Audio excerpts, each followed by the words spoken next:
Nouveau Figaro Santé, votre magazine santé. Le cerveau humain est une merveille de complexité mais aussi de fragilité. Il est cependant possible de le protéger et de mieux s'en servir. Le Figaro Santé fait le point sur les réflexes à adopter et ceux à éviter.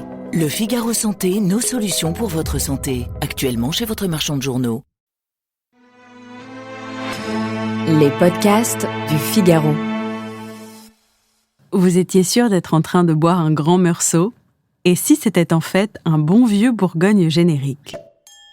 Vous ne vous en doutiez sûrement pas, mais sachez que certains restaurants profitent de l'ignorance de leurs clients pour remplacer des vins d'appellation vendus à prix fort par des crus de moindre valeur. Et je vais vous expliquer pourquoi.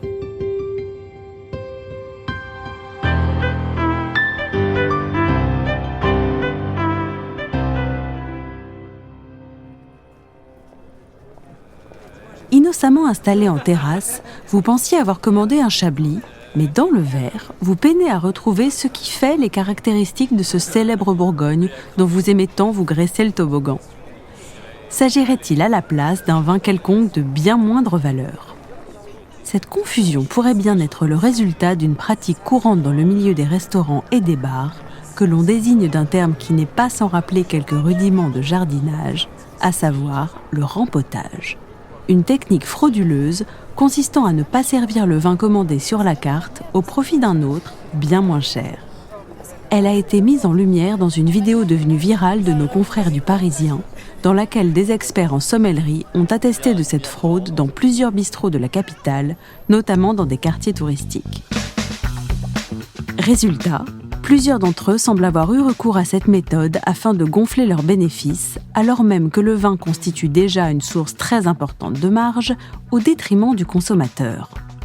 Acte involontaire du serveur ou intention délibérée, l'enquête du Parisien suggère qu'il s'agit davantage d'une stratégie largement répandue dans le secteur de la restauration. Ce que confirme Alain Fontaine, président de l'Association française des maîtres restaurateurs, que nous avons interrogé. Il nous a confirmé qu'au sein de la restauration, tous ont été témoins de cette pratique qui est étonnamment un grand classique. Le rempotage, donc, puni par une amende de 300 000 € et jusqu'à 2 ans de prison, semble être un phénomène davantage urbain que rural, mais pas seulement parisien. Il existerait depuis très longtemps, mais serait en baisse grâce à l'émergence d'une génération de bistrotiers plus alertes sur les questions de respect et de la satisfaction du client, mais aussi de la crainte des mauvais avis sur Google.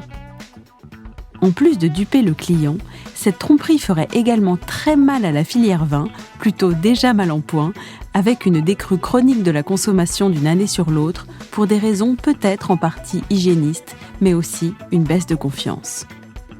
Pour endiguer ce rempotage, les professionnels estiment qu'il est urgent de contraindre la profession, par un décret, à montrer systématiquement la bouteille avant de servir le verre. Ainsi, le risque de tricherie se retrouverait considérablement affaibli et le chablis commandé ressemblerait bien à du chablis.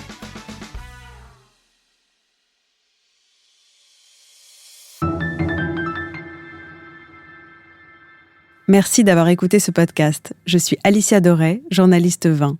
Vous pouvez retrouver Parlons Vin sur Figaro Radio, le site du Figaro et toutes les plateformes d'écoute. Si vous avez aimé cet épisode, n'hésitez pas à vous abonner et à donner votre avis. À bientôt.